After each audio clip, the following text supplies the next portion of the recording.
네, 로마서 8장 26절부터 30절 말씀, 제가 한 절 여러분들 한 절 같이 교독하겠습니다. 8장 26절부터 30절 말씀입니다. 이와 같이 성령도 우리의 연약함을 도우시나니 우리는 마땅히 기도할 바를 알지 못하나 오직 성령이 말할 수 없는 단식으로 우리를 위하여 친히 간구하시느니라. 마음을 살피시느니라. 성령의 생각을 아시나니 이는 성령이 하나님의 뜻대로 성도를 위하여 간구하시느니라. 우리가 알거니와 하나님을 사랑하는 자 곧 그의 뜻대로 부르심을 입은 자들에게는 모든 것이 합력하여 선을 이루느니라. 하나님이 미리 하신 자들을 또한 그 아들의 형상을 본받게 하기 위하여 미리 정하셨으니 이는 그로 많은 형제 중에서 맏아들이 되게 하려 하심이라. 다 같이 읽겠습니다. 또 미리 정하신 그들을 또한 부르시고 부르신 그들을 또한 의롭게 하시고 의롭다 하신 그들을 또한 영화롭게 하셨느니라. 아멘. 우리 옆에 있는 분들과 인사 나눕시다. 주의 이름으로 사랑합니다. 잘 오셨습니다. 예, 오늘 말씀을 통해서 하나님의 주권 따라서 해볼까요? 하나님의 주권. 하나님의 주권. 네, 하나님의 주권. 오늘 이번 주일은 성령 강림 후 10번째 되는 주일입니다. 지난주에는 영으로 오신 하나님에 대해서 말씀을 나눴는데요. 오늘은 이제 하나님이, 성령 하나님이 우리와 함께 하시고 우리 속에 내주하여 주신다고 그랬잖아요. 그러면 이제 하나님께서 어떻게 성령님과 연합해서 일을 하시는지 오늘 말씀을 통해서 구체적으로 말씀을 나눠보도록 하겠습니다. 첫 번째로 우리가 생각해 볼 것은 하나님을 사랑하는 자. 오늘 28절의 말씀 보니까 하나님을 사랑하는 자는 하나님의 뜻대로 부르심을 입은 성도라는 거예요.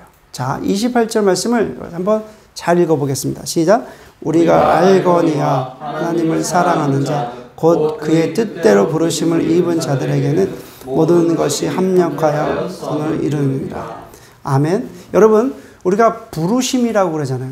부르심을 영어로 콜링이라고 그래요. 여러분들은 하나님께서 부르심을 믿습니까? 아멘. 네.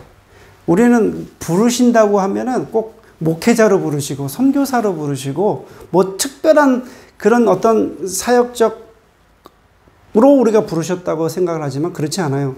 하나님의 자녀로 하나님의 선택된 자로 콜링을 하셨다는 거예요. 그래서 부르셨다는 거예요. 그래서 근데 하나님께서 우리가 부르신다는 것은 우리가 소명이라고 그래요. 콜링을 우리가 소명이라고 부르는데 하나님께서 부르신 것은 아무나 불러주신 게 아니라 미리 정하신 자들을 불러주셨대요.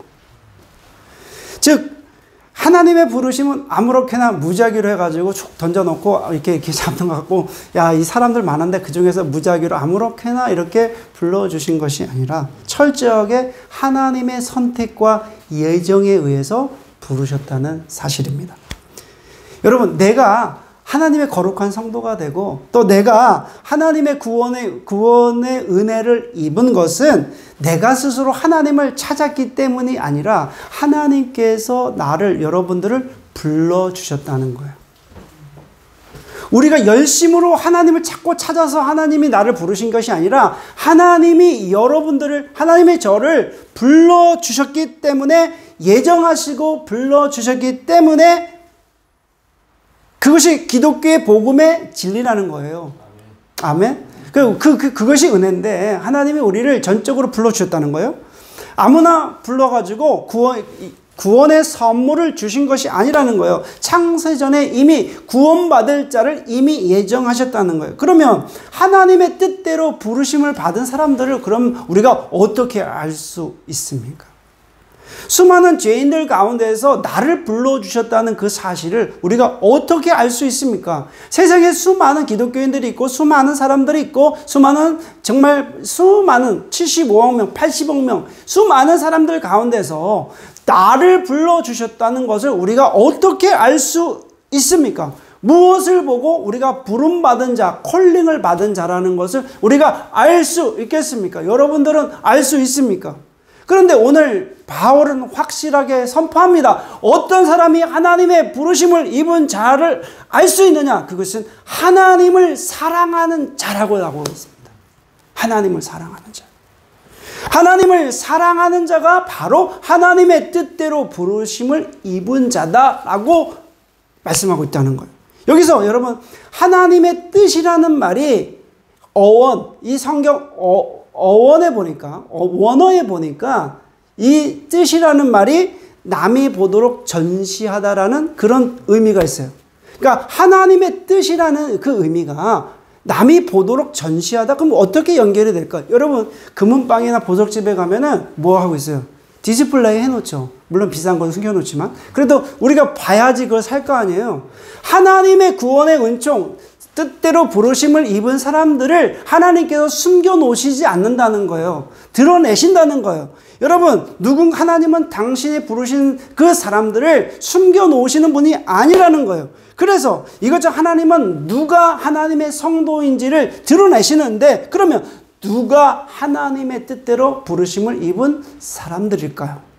우리가 그것을 생각해 봐야 됩니다. 그것은 오늘 지금 이 순간에 예수 그리스도 안에서 성령님을 통해서 예수 그리스도와 성령님을 통해서 하나님을 사랑하는 자가 하나님의 부르심을 입은 사람들이라는 거예요. 아멘. 여러분 하나님의 선택을 입었다고 하고 하나님의 부르심을 입었다고 하는 수많은 사람들이 하나님을 사랑하지 않는다면 하나님의 부르심을 입었다고 말할 수 없어요. 어떻게 말할 수 있습니까? 하나님 말씀에 불순종하고 있는데 자기 마음대로 살고 있는데 자기 정욕대로 행하고 있는데 어떻게 부르심을 입었다고 말할 수 있습니까? 하나님을 날마다 사모하고 또 하나님의 말씀을 귀하게 여기고 또 그 하나님 말씀에 순종하는 그 삶이 하나님의 부르심을 입었다고 우리가 말할 수 있다는 거예요. 그래서 여러분 하나님의 구원에 그 부르심을 입은 사람들은 누구입니까? 여러분 구원파는 뭐라고 얘기하냐면 하나님의 구원의 때와 이 장소 그걸 정확하게 알아야 된다고 해요. 여러분들은 하나님의 구원의 때와 일시 그것을 정확하게 아십니까? 전 몰라요. 언제쯤이었을까? 모르지만 언제쯤인지 어떤 때인지는 우리가 정확하게 그 시를 분을 정확히 알 수 있습니까? 알 수 없지만 하나님의 구원의 은혜를 입은 사람들은 예배 시간이 어떻습니까? 즐겁습니다. 하나님 앞에 드려지는 이 찬양의 시간이 즐겁습니다. 하나님과 교제하는 시간이 참 좋습니다. 하나님 앞에 드려지는 이 모든 시간들이 즐겁고 기뻐요. 여러분 이런 때 하나님의 부름받은 우리가 성도라는 것입니다. 여러분들은 하나님을 사랑하십니까? 여기서 좀 정말 사랑할까? 이게 애매한 포션을 애매하게 하시면 안 돼요. 여러분 하나님을 사랑하십니까? 아멘. 아멘. 딱 이렇게 하셔야 돼요. 거기에서 흔들리면은 우리가 다시 신앙을 시작을 해야 돼요. 하나님을 사랑하십니까? 아멘. 여러분들은 하나님의 구원을 받았습니까? 아멘. 여러분들은 하나님의 교회를 사랑합니까? 아멘. 하나님의 교회를 사랑하십니까? 아멘. 여러분 요즘에 교회가 너무나 문제가 많으니까 그 말에 좀 주춤하시는 것 같아요. 정말 엉망인 교회도 있습니다. 예수님 재림하실 때까지 교회는 완벽하지 않은 것 같아요. 그래도 하나님 여러분 정말 이상한 교회라도 하나님께서 그 교회를 고치시기를 원한다는 거예요. 그래서 여러분 너무 함부로 욕하지 마시고 기도하세요. 그러니까 하나님의 교회, 하나님에 속한 교회이기 때문에 그렇습니다. 그래서 하나님의 교회를 사랑하십니까? 여러분 사랑해야 돼요. 아멘? 여러분 이 세상에 큰 교회, 적은 교회가 없어요. 다 하나님의 교회예요. 그래서 하나님의 교회를 사랑하십니까? 했을 때 예수 그리스도의 피로 값주고 사신 그 교회를 사랑하시기를 축원합니다. 자, 여러분들이 이해라고 하셨기 때문에 여러분들은 하나님의 부름받은 성도임을 확신합니다. 자, 두 번째는 그렇다면 하나님은 모든 것을 합력하여 성도에게 유익을 주시는 분이십니다. 자, 28절 말씀을 다시 한번 읽어보도록 하겠습니다. 시작. 알거니와 하나님을 사랑하는 자 곧 그의 뜻대로 부르심을 입은 자들에게는 모든 것이 합력하여 선을 이루느니라. 아멘. 그러니까 사도 바울이 정확하게 구체적으로 이야기했습니다. 하나님의 뜻대로 부르심을 입은 사람들에게는 모든 것이 합력하여 선을 이룬다 라고 말씀하고 있다는 거예요. 그러면 여기서 우리가 하나님의 섭리를 깨달을 수 있습니다. 어떤 섭리를 깨달을 수 있을까요? 여러분, 인간은 연약한 존재예요. 오늘 먹었던 마음도 내일 가면은 달라져요. 우리 친구가 와가지고 여기서 2주 동안 그 수련회 했다 그래요. 다른 친구들하고 했으면 재밌게 놀러 다니고 했을 텐데 많이 놀러 다니지도 못하고 그냥 리트릿을 했어요. 하나님의 말씀을 나누고 이렇게 나누다 보니까는 아마 그 우리 친구 마음에는 수련회 했다 이런 말씀이 있을 것 같아요. 그런데 이렇게 귀하게 먹은 마음도 한국에 가면은 달라질까요? 안 달라질까요? 안 달라졌으면 좋겠습니다. 근데 인간은 연약해요. 오늘 먹었던 마음도 내일을 가면 또 변하고 변하는 게 인간의 연약한 존재의 마음인 것 같아요. 그래서 다짐하고 또 다짐하고, 그래서 내일 다짐하고 또 다짐해도 우리는 변하는 거예요. 그런데 연약한 존재이므로 하나님을 사랑한다고 고백하고 하나님 앞에 예배 드린다고 고백을 하지만 실망하고 낙심해서 그것을 실천하지 못할 때가 있다는 거예요. 그런데 하나님께서 연합한다는 것은, 모든 것을 합력하여 선을 이루신다는 것은 여러분들은 하나님의 뜻대로 지금 부르심을 입었어요. 하나님을 사랑하기 때문에 하나님의 부르심 받은 사람들이 모여 있어요. 그러면 하나님의 뜻대로 부르심을 입은 자들에게는 모든 사람, 모든 환경을 연합해서 합력해서 하나님의 거룩한 선을 이루게 하신다는 것입니다. 아멘. 환경도 얘기하고 사람도 이야기하는 거예요. 구체적으로 그러면 하나님은 무엇을 어떻게 합력하여 또 우리를 유익하게 만드십니까? 첫 번째는 충성입니다. 하나님과 하나님 교회에 충성할 수 있도록 하나님께서 인도하신다는 거예요. 여러분, 하나님 부르심을 받은 사람들이 순종해야 되는데 연약해서 자꾸 넘어지거든요. 그럴 때 성령님께서 성도가 하나님과 하나님의 교회에 충성할 수 있도록 도와주신다는 거예요. 그래서 하나님과 하나님의 교회에 더 헌신할 수 있도록 성령님께서 연합하는 마음을 주신다는 거예요. 함께하는 마음을 주신다는 거예요. 그래서 하나님의 교회에 더 충성할 수 있도록 협력해서 도와주신다는 거예요. 여러분, 성도가 하나님과 하나님의 교회에 충성하면 충성할수록 더 풍성한 것들로 채워주십니다. 믿으십니까? 자, 고린도후서 9장 10절 말씀 같이 읽어보겠습니다. 시작. 심는 자에게 씨와 먹을 양식을 주시는 이가 너희 심을 것을 주사 풍성하게 하시고 너의 의의 열매를 더하게 하시리니. 아멘. 여러분, 우리가 하나님의 교회에서 우리가 신앙생활을 같이 하잖아요. 그러면 성도가 신앙생활을 하면서 하나님께 마음을 드리고 물질을 드리고 또 우리의 생각을 드리고 이렇게 드리잖아요. 이게 기쁜 마음으로 이게 우리가 드리다 보면은 하나님께서 그것을 다 받으십니다. 다 받으세요. 다 받으세요. 여러분들의 수고, 여러분들의 헌신, 여러분들의 물질, 여러분들의 마음, 그거 아무것도 아닌 것 같지만요, 하나님께서 다 기억하세요. 그래서 하나님께서는 그런 수고와 헌신을 헛되이 받으시지 않으시고 우리에게 더 풍성한 열매로 주신다는 거예요. 그래서 저는 이거 너무나 기쁜데 이 원리를 깨닫고 신앙생활을 하면 너무나 재미있어요.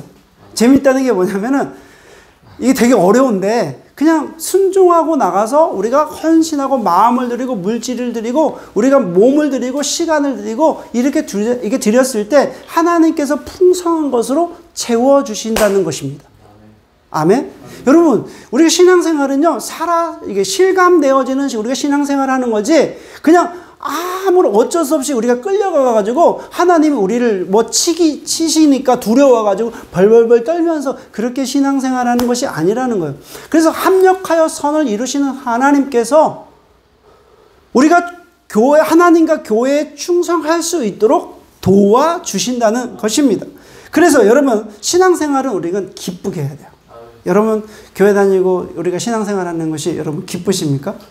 여러분, 기쁘셔야 돼요. 여러분, 즐겁습니까? 여러분, 신앙생활은 자발적으로 해야 돼요. 헌신하는데 누가 이렇게 뭐 헌신하니까 나도 어쩔 수 없이 따라가서 봉사하고 그게 아니라 자발적으로. 여러분, 따라서 가면요, 결국 하나님도 좀 대기하고 계시는 거예요. 근데 내가 자발적으로 가잖아요. 자발적으로 가면은 하나님께서 다 채우세요. 네, 하나님께서 그걸 받으세요. 그래서 신앙생활은요, 내가 잘 먹고 잘 살기 위해서 신앙생활하는 게 아니라는 거예요.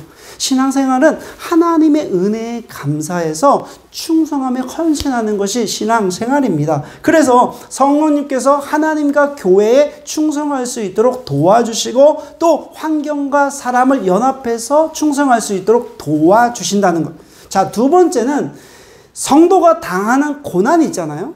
근데 성도가 그 당하는 고난을 신앙 성장의 계기로 만들어 주십니다. 이게 놀라운 역설적인 말씀이에요. 신앙생활을 하다 보면 성도에게는 고난이 있어요. 고난. 나는 신앙생활을 하는데 고난이 없다라고 하는 사람이 있습니까? 그거는 하나님 앞에 이게 푹 안 들어와서 그래요. 예. 고난이 없으면 영광이 없거든요. 여러분, 고난의 형태는 여러 가지가 있어요. 욥의 고난도 있고, 뭐 초대교회는 교회의 그 고난도 있는데, 만약에 예루살렘 교회가 핍박이 그 예루살렘 교회에 이루어지지 않았다면 하나님의 복음이 전 세계로 흩어지지 않았을 것입니다. 하나님께서 예루살렘 교회에 핍박을 주었기 때문에 그들이 핍박을 피해서 전 세계로 흩어지게 됐고, 흩어지면서 하나님의 복음을 가지고 전하게 되었다는 거예요. 하나님께서 여러분들에게 주시는 고난, 나에게 주시는 그 고난이 내게 유익하다는 것입니다. 그냥 어쩔 수 없이 그냥 그런 고난이 오게 된 게 아니에요. 성도에게 닥치는 고난은 오직 하나님만은 신뢰할 수 있다는 그런 증명이 있다는 거예요. 그래서 고난이 올 때, 고난아 내게 왔구나. 그래서 내가 이제 하나님을 신뢰할 수 있는, 증명할 수 있는, 프루브할 수 있는 그 찬스가 나에게 왔다. 나는 흔들리지 않고 주님을 향해서 나아가겠다. 그런 결단을 하시기를 바랍니다. 여러분, 하나님은 성도의 고난을 통해서 신앙 성장에 유익을 주십니다. 그래서 고난이 오면 한 번 더 넘어가게 돼요. 이렇게 내 신앙이 한 번 더 넘어가게 돼요. 근데 어떤 사람들은 신앙이 이게 고난 때문에 떨어져가 돼서 더 헤매는 사람도 있지만, 그게 아니라 하나님은 이 고난을 통해서 신앙 성장에 유익을 주신다는 거예요. 여러분 믿으시면 아멘 하시기 바랍니다. 그래서 고난이 오셨을 때 감사하시고 한번 하나님 앞에 나가보세요. 그러면 내 신앙이 더 성숙되고 성장된다는 것을 알 수 있습니다. 세 번째는 하나님은 우리의 연약함마저도 우리에게 유익이 되도록 섭리하십니다. 여러분, 인간은 연약해요. 여러분, 내가 하나님처럼 나는 다 할 수 있는 사람이 이 세상에 있습니까? 없어요. 저도 엄청 연약한 사람입니다. 굉장히 연약해요. 그래서 사람들이 말하면 상처 안 받을 것 같죠? 상처 받습니다. 우리 아내가 이야기하면 상처도 받아요. 안 받을 것 아니, 안 받지 않아요. 받아요. 여러분들이 말하는 거 다 이렇게 받습니다. 연약해요. 완벽해처럼 하나님처럼 살 수 없어요. 우리 존재가 그렇습니다. 싫은 소리 하면 그 싫은 소리 듣기 좋은 사람 없어요. 다 그렇습니다. 그리고 어려움이 오면 당연히 이거 어떻게 하지? 그런 생각이 듭니다. 재정적인 어려움이 오면 다 어려움을 느낍니다. 그러다 보니 어떻게 합니까? 낙심하죠. 어떻게 일어설까? 어떻게 할까? 이런 고민합니다. 그러다 보니까는 또 죄도 짓기도 합니다. 그러니까 죄를 짓다 보면 하나님의 징계를 받기도 합니다. 그러나 여러분, 이러한 하나님으로부터 받은 징계조차도 하나님께서 성도를 성숙하기 위한 하나님의 섭리 중에 하나라는 거예요. 내가 징계받는 것도 하나님께서 사랑하시니까 징계를 주시는 거지, 사랑하지 않으면, 관심이 없으면 아예 쳐다보지도 않습니다. 여러분, 죄를 지었는데 하나님께서 그냥 내버려 두신다? 그러면 어떻겠습니까? 예를 들어서 만약에 여러분들의 자녀가 사람을 죽이려고 칼을 들었어요. 아니면 사람들을 사기치려고 거짓말을 했어요. 여러분 자녀가 그럼 어떻게 해요? 칼을 빼앗아야죠. 거짓말을 한 걸 못하게 해야죠. 그렇죠? 맞습니다.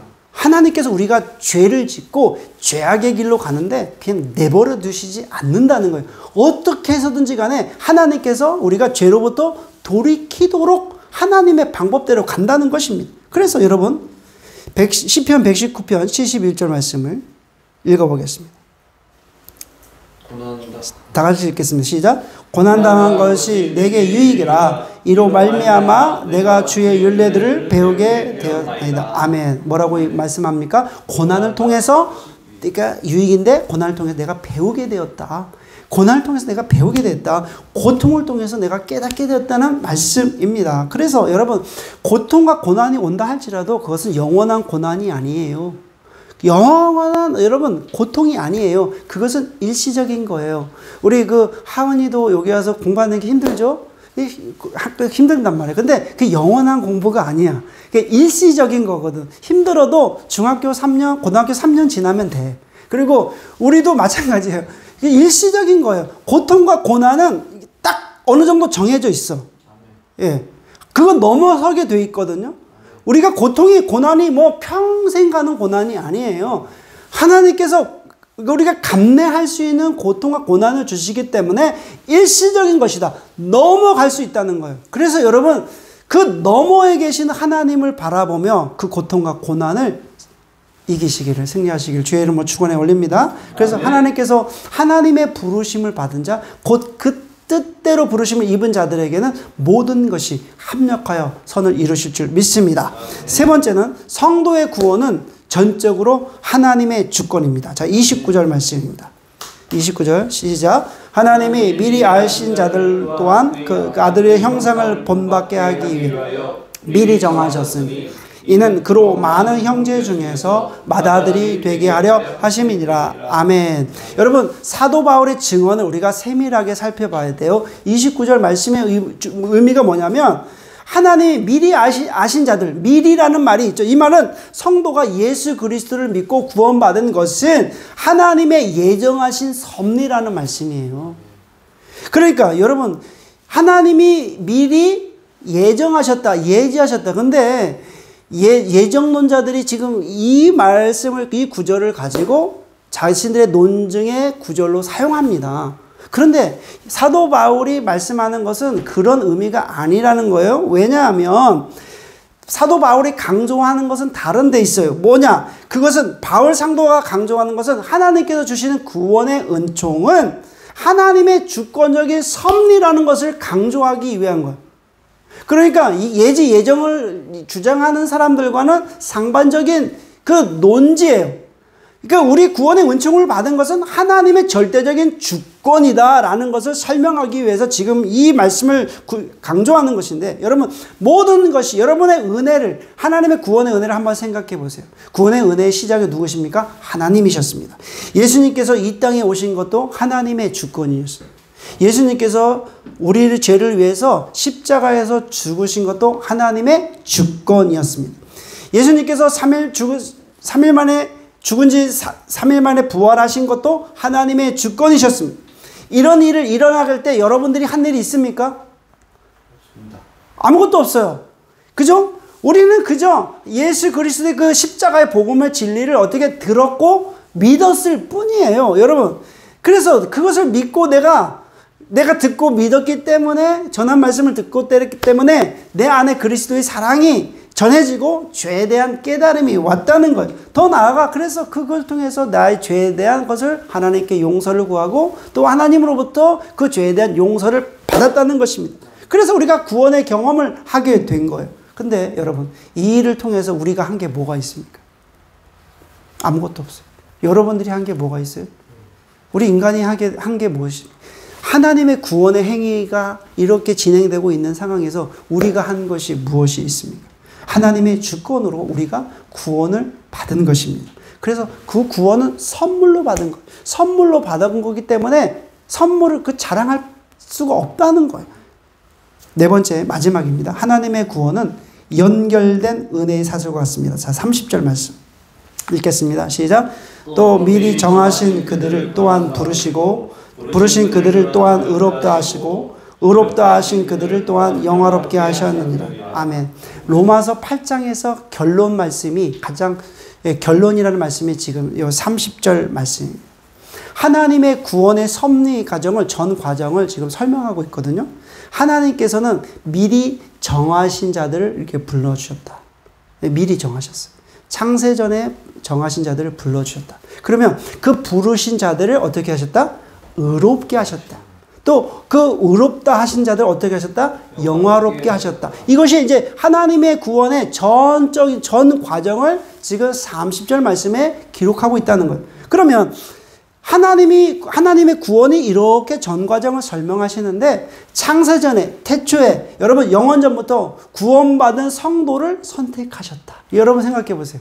여러분들이 태어나기도 전에 하나님께서 창세전에 여러분들의 이름을 기억하시고 선택하셨다. 와, 이 사실만 생각해 봐도 얼마나 감격적입니까? 내가 어머니의 모태에 나오기 전에 미리 하나님께서 나를 선택하여 주셨다. 예정하셨다. 미리 하셨다. 그 사실만 하나 가지고도 저는 감격이 돼요. 하나님이 나의 이름을 알고 계셨다는 거예요. 내가 태어나기도 전에 하나님께서 알고 계셨다. 이 말씀 너무나 신비한 이야기입니다. 이처럼 하나님의 구원은 하나님의 절대적인 주권으로부터 시작된다는 거예요. 우리가 한 게 없다는 거예요. 절대적인 주권으로 시작이 됐어요. 그래서 이제 하나님은 미리 정하신 자들을 이제는 이제 불러주셨다는 거예요. 그런데 우리가 미리 정하신 자를 불러주실 때 콜링이라고 했잖아요. 자, 베드로후서 1장 10절 같이 읽어보겠습니다. 시작. 그러므로 형제들아 더욱 힘써 너희 부르심과 택하심을 굳게 알아. 너희가 이것을 행한 즉 언제든지 실족하지 아니하리라. 아멘. 여러분, 우리가 그리스도를 알고 우리가 믿게 된 것은 뭐예요? 우리가 스스로 하나님을 믿으려고 부른 것이 아니라 하나님께서 우리를 불러주셨다는 것이. 불러주셨기 때문에 가능한 거예요. 여러분들에게 지금 이 시간에 앉아있는 것도 하나님께서 여러분들을 불러주셨기 때문에 가능한 거예요. 여러분, 우리가 그러면 모태신앙, 나는 어머니 뱃속에서부터 모태신앙인데요? 아니에요. 모태신앙이라 할지라도 하나님의 불러주시는 그 은혜가 있었기 때문에 우리 모두 그리스도인이 된 것입니다. 그런데 이제 하나님께서 이제 부르셨어요. 우리를 콜링하셨어요. 근데 부르신 자들을 어떻게 하셨다? 의롭게 하셨다. 의롭다 칭하셨다라는 거예요. 그러면 우리가 예정은 성도들이 출생하기 전에 영원 전에 하나님께서 이루신 구원의 시작이 된 거잖아요.